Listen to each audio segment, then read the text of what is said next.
Ayo, what's good?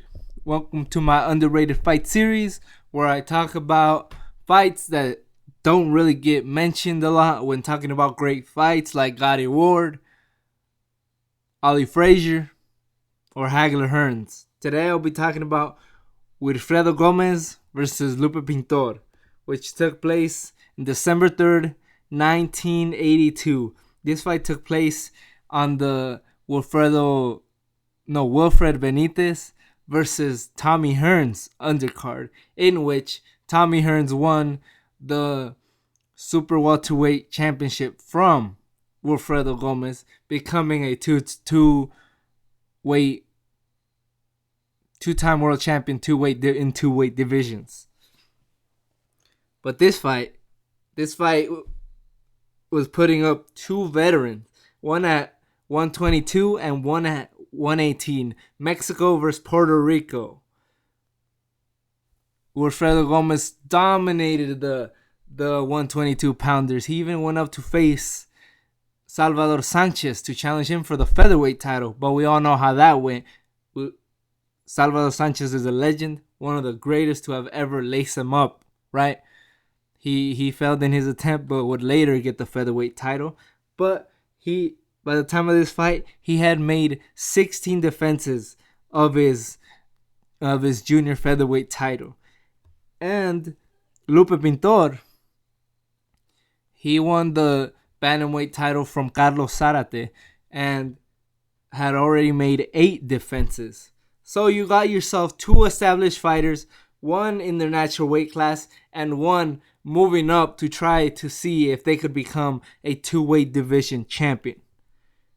And what a fight we got.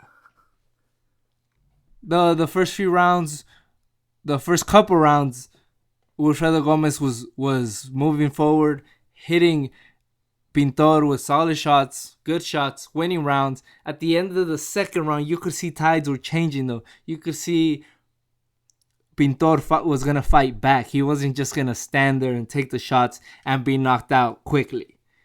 And in the third round, things started picking up. This is where Pintor picked up the pace and started hitting Wilfredo Gomez with hard shots, with combinations, with overhand rights, and started backing him up. And from then until around the 8th round, Wilfredo Gomez was backing up. Yes, he was hitting Lupe Pintor with good shots, effective shots, straight right hands, jabs, but they were not hurting Lupe Pintor at that point. And at times, Lupe Pintor was getting better, was getting more out of the exchanges. So that's what made it interesting. Wilfredo Gomez was the more skilled, but he also had the power. Lupe Pintor was coming up in weight, but even though he was coming up in weight, he was the one pressuring Wilfredo Gomez, and it looked like he was the one that could handle more punishment because he was banging Wilfredo Gomez hard to the body and with hard right hands. So he was banging him good to the head that his eyes started swelling up. They were swelling up pretty bad by around the 5th round. And at times he was even he was, it looked like he was hurting Wilfredo Gomez and definitely backing him up.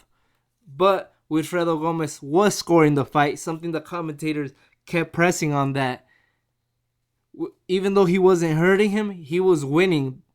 He was scoring. But it was a close round. It was a close fight up to the 8th. This is when Wilfredo Gomez started picking up the pace. As in the first half of the fight, you could see Lupe Pintor, like the first few 4 or 5 rounds, Lupe Pintor was holding back a little bit to see that Wilfredo Gomez would punch himself out. And he kind of did in those rounds, and that's why he was backing up. And I had it a draw by the 8th round. But it looked like maybe Lupe Pintor had punched himself out after the 8th, because in the 9th, 10th, 11th, 12th, those were Wilfredo Gomez rounds. He was the one moving forward now, throwing the harder punches. But these guys, they won their rounds, but it wasn't. They didn't win 3 minutes of every round, because every time you thought one guy had the upper hand, another guy started throwing good combinations and backing up the other man. And this is round 12 is the reason why I wanted to talk about this fight. Wilfredo Gomez had Lupe Pintor hurt. I'm talking about hurt. He was on the ropes for most of the round, and it looked like he was going down. It was like 2 minutes and 30 seconds like that. It looked like he was gonna hit him with a good shot to have the referee stop the fight. If the referee stopped the fight, it a lot of people would have complained that it would have been another stoppage, but at the end of the day, it wouldn't have been the worst stoppage that you've ever seen, that I've ever seen. It would have been a decent stoppage. Not one that the people would have been happy with, but one that would have been understood, because Wilfredo Gomez was throwing so many punches that were going unanswered by Lupe Pintor. But at the end of round 13, Lupe Pintor comes back and hurts. He hurts Wilfredo Gomez with a combination. And then the bell rings. Wilfredo Gomez was saved by the bell. He was hurt. Both of these fighters were exhausted.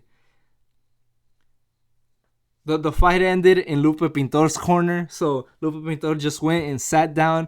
But Wilfredo Gomez's corner, he ran to the other side of the ring, picked him up, and carried him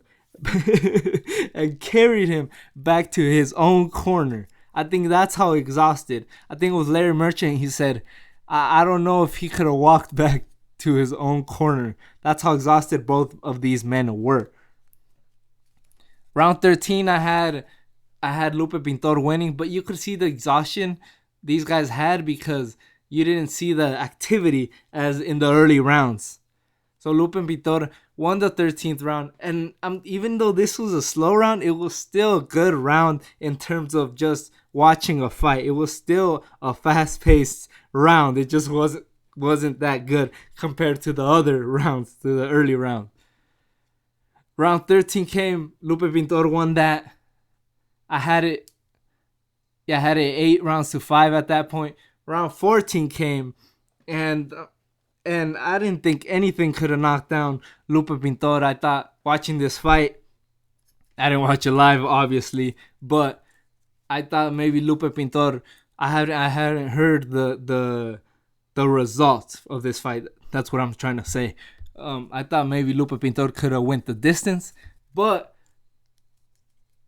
Wilfredo Gomez drops him with the grazing right hand and then the left, and then Lupe Pintor gets up, gets dropped again by a solid right hand, does like a little somersault, and the referee stops the fight.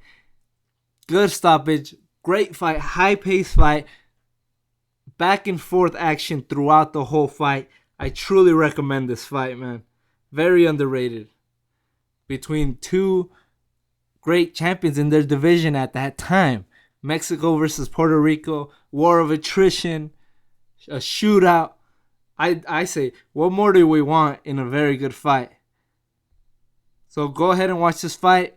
Thank you guys. Thanks everybody for watching. You guys have a great day. Please subscribe. Peace.